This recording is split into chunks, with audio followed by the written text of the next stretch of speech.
Hey everyone, a couple more examples here before we dip into the weekend. The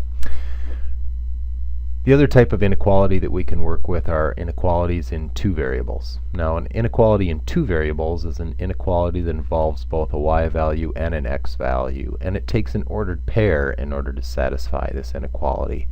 That is to say, it takes an x and a y value to make a true statement. Now, we've done these before. Here's an example. We did a problem similar to this a few weeks ago. Graph the inequality given by y is less than 2/3 x minus 4. Well, we know what the boundary line is going to look like. We figure out where our boundary line between the two regions is. That's going to be a dashed line, since y cannot be equal to 2/3 x. That is to say, points on the line will not satisfy the inequality. And once we know where our boundary line is, then we have to figure out which half of our Cartesian plane contains all the solution points. Is it the top half of the Cartesian plane, or is it the bottom half? There's two ways to tell. One way is to pick a test point, and the easiest test point usually is the origin. If you choose to plug the point 0, 0 into this inequality, we get a false statement. That means this point, the origin, is not on the half containing solutions, and therefore the solutions must be on the other half of the plane that does not contain the origin. And we've graphed our solution set. Now, any point, remember, any point that's down here in the shaded region would make that original inequality true. Now, the other way that you can tell which half contains the solutions is by the direction of the inequality sign. Here we have y values being less than 2/3 x minus 4. Or in other words, we want y values that are less than or below our boundary line. If this would have been y is greater than, then we'd want the y values above our boundary line, and we would have had the top half of the Cartesian plane. So in either case, we got our solution set graphed. Now, here's the problem that's in your notes, and that is y equals negative x squared plus 4. That's just a plain old equation to graph, so that's going to be a parabola, of course. Now, couple things to note about that.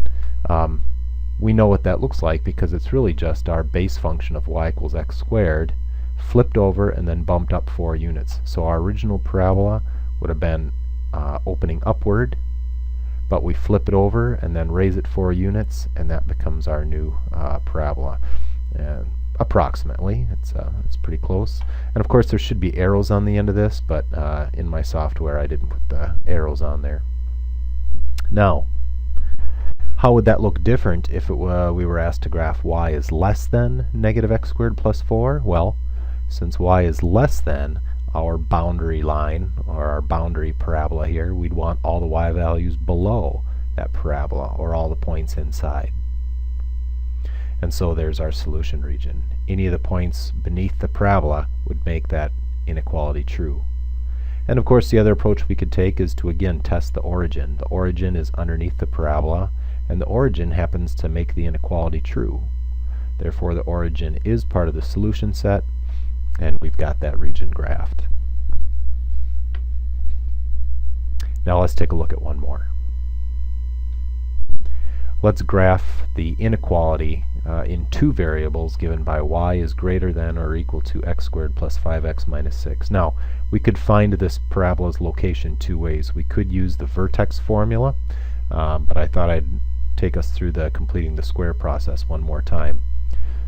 So to complete the square, we slide that 6 off to the side, and we complete the square on x squared plus 5x. So half of 5 squared would get added into our empty space, but really that means we're adding 25/4 onto the right side. We have to counteract that, or negate that, by subtracting 25/4 off. So these two blue terms basically cancel each other out. But what it does is these first three, x squared plus 5x plus 5 halves squared, that is a binomial squared. And negative 6 minus 25/4, that's negative 6 minus 6 1/4, or in other words, negative 12 1/4. So we now know where our vertex is. It's the base function moved left 2.5 units and down 12 1/4. So our vertex is at negative 2.5, negative 12 1/4, and we know where our y-intercept is because of the constant term on the end of our original equation. So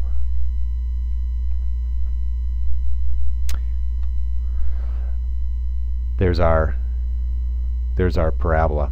It has the vertex that we said it should, negative 2.5, negative 12 1/4, a y-intercept at 0, negative 6, and then we can even find the x-intercepts by taking our original quadratic, setting it equal to 0, and solving this one factors. So it turns out that x is 1 or negative 6. So our x-intercepts are 1, 0, and negative 6, 0, and those match the graph. Now we're not done, because we actually want to graph the inequality, y values that are greater than or equal to x squared plus 5x minus 6. So, since we want y values above our parabola, we're going to have the region above our boundary quadratic here, so we're going to be within the parabola.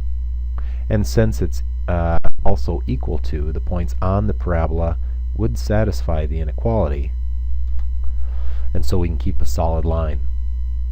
And of course the other way you could have tested that was by testing the point 0, 0. 0, 0 does make the inequality true, therefore the origin is part of the solution set, and so we're inside.